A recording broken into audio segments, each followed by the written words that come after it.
Mr. Sharan, recipients of the award for this evening, distinguished guests, ladies and gentlemen. At the outset, I would like to thank Greentech for giving me this opportunity to be amongst the HR dignitaries from the who's who of the corporate in India.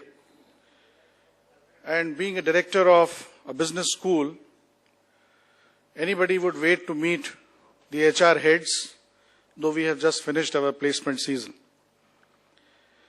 I was asked by Mr. Sharan to share some thoughts on human resources transformations.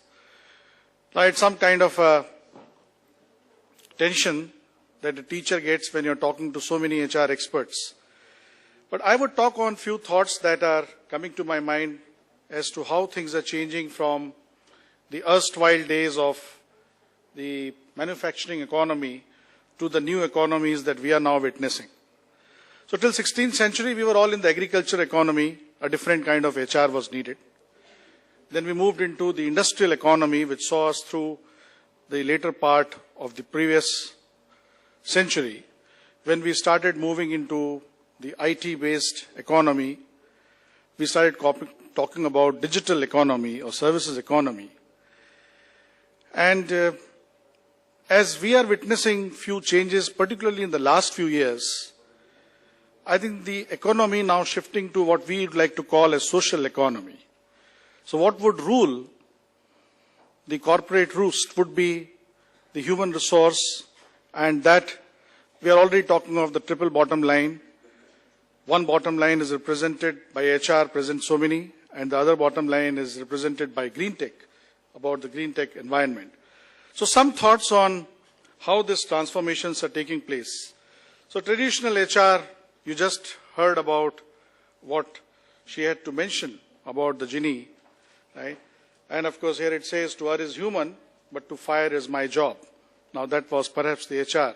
So from those traditional functions of managing the entry exits of employees to getting them on board, orientations, and then managing the rewards and recognition, the HR has moved on.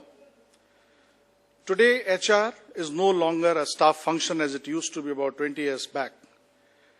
HR is actually a business function.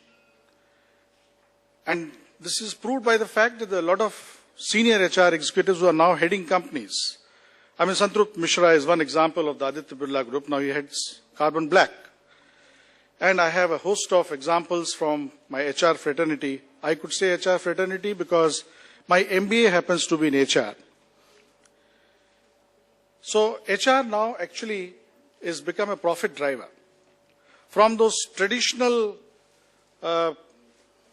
mandate that was given to HR about efficiency improvement, come on time, work, measuring efficiencies and things like that, promoting people, HR is now engaged into value creation. And this is evident from the fact that those companies, it is also said that the infrastructure, the budgets, the technology doesn't influence the company's top line, and there's a Harvard research to prove it, as does the human resource potential. More importantly, as is the human resource team of that particular organization. So corporate winners actually owe a lot to the HR teams present in the respective organizations. So HR is now actually looking at various kinds of models. So it's not that we are just talking about business models going through change. The HR is also going through change because the role of HR has changed to business function, which you would have heard throughout the day. I'm just going to add a little piece to it, that how HR is getting influenced in the digital world that we are now living in. I mean, I can report this to you, all of us know it, that this thing which we prizely own called laptop may be having a life of at the most 3 or 4 years in this world.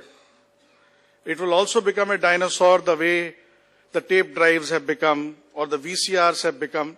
Some of us in this room felt so proud when we bought our first VCR. I used to keep on playing National G10 with my son, and the whole family used to wake up in the night and we'll keep playing the G10, and it was the National G10. Those are all gone. So this laptop is going to die in the next 3-4 years' time. Is it true? So it's all going to be replaced when this cloud computing takes the shape. And of course, I'm already sick of technology, though my specialization area happens to be technology management. And which is when I have learned that we are definitely moving in some direction I wouldn't like to go. So if I met the genie who was there, I will say, can you please slow down this technology? Well, they are talking of implantable chips. They will put those chips in the human baby when the baby is born, and that chip will be synchronized with the brain. And then this chip will now decide as to which music the baby wants to hear. And also it's GPS enabled. Oh my God, the youngsters will have terrible problem dating because they will easily be tracked by their parents. At least that fun was there in my youth, that I could tell them that I'm coming from a temple, from wherever I was coming otherwise.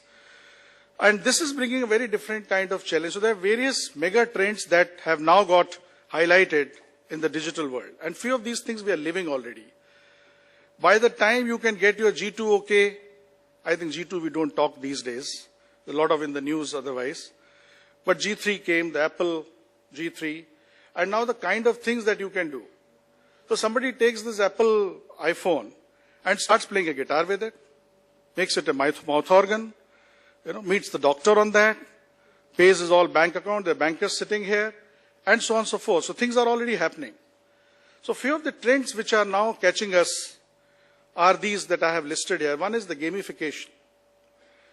Gamification is, again, affecting the HR tools, the way induction would be handled, the way HR selection itself will be handled.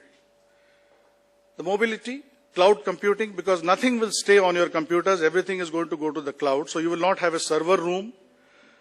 I come from the IT background. When I was in the Indian Navy, we had this computer center at the Naval Dockyard, and the computer center was